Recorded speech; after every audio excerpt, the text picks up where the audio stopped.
The most challenging dog, in my opinion, is not the dog reactive dog or the human reactive dog. Those dogs typically are what we call low defense, high flight dogs. So very insecure, very high flight, adrenalized very easily, typically very high prey drive. So it's that combination of the high prey drive, which prey drive in the sense that adrenaline and cortisol are triggered when the dog goes into prey drive, and they're also triggered when the dog goes into flight behavior.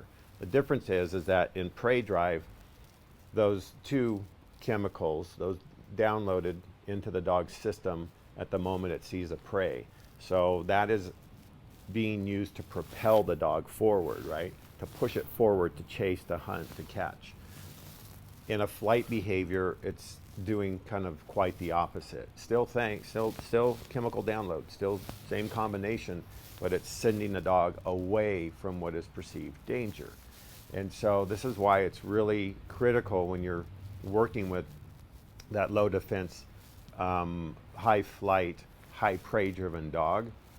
The whole piece of the puzzle is getting control of the adrenaline and cortisol. And so the more we have control of that, whether it's for a flight or whether it's for prey, is critical to like then changing the state of mind in the dog and then changing the behavior.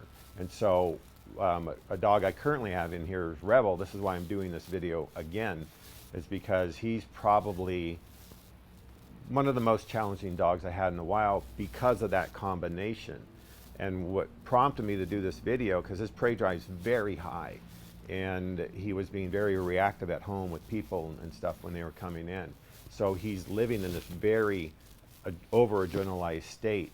I'm not saying all the time, but the times that he's in it, like when he comes out in here in the yard, he goes in flight, and then he goes into like serious prey drive, and then he gets spooked by a sound, and he goes back into flight. So what I'm doing with him when he's out here is I'm switching him back into pack drive. Every time he goes into prey drive, I bring him in for a recall, and then I send him to a place. If he gets scared, I do the same combination. So it's like same protocol for whether it's prey or flight. What can happen with these dogs is that if you don't have control of that front-loading adrenaline, the one that's being used and downloaded for prey drive, that when that dog gets spooked a lot of times, they're so loaded this way, right, that when they get spooked a lot of times they just blow up and go up whatever startled them.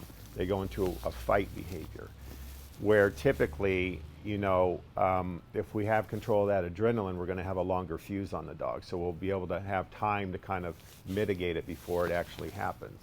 And so by teaching a dog to kind of get control of the prey drive and pulling that adrenaline down, it puts the dog in a calmer state where it can now analyze differently, or it can take more time when it sees something versus just igniting. And so I was in the dog room a couple days ago, and Rebel was in there. He was kind of zipping around because I just let him out of his crate.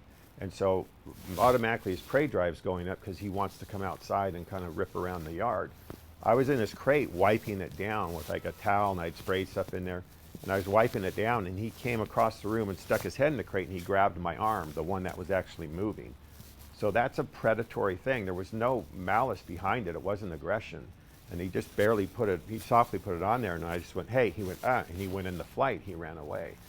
And so that's why these dogs, especially one like him, where he flips very quick, you have to get control of the adrenaline, and, when it comes to like using corrections on these dogs, they're needed, but you first need to get a hold of all of that adrenaline and that cortisol first through directional work, recall, place.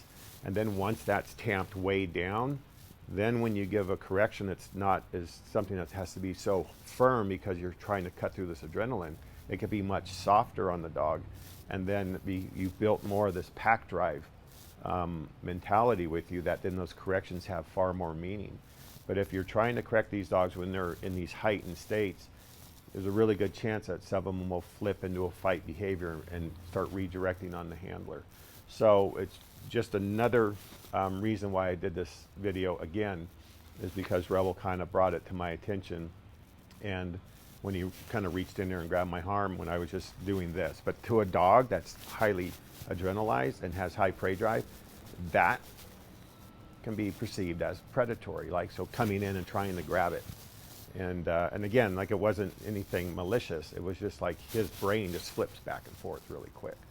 So there you have it. So next time you have a dog that is reactive, step back and look and see what those drive levels look like. Insecure, more flight, but with high prey drive. That to me is a very challenging dog.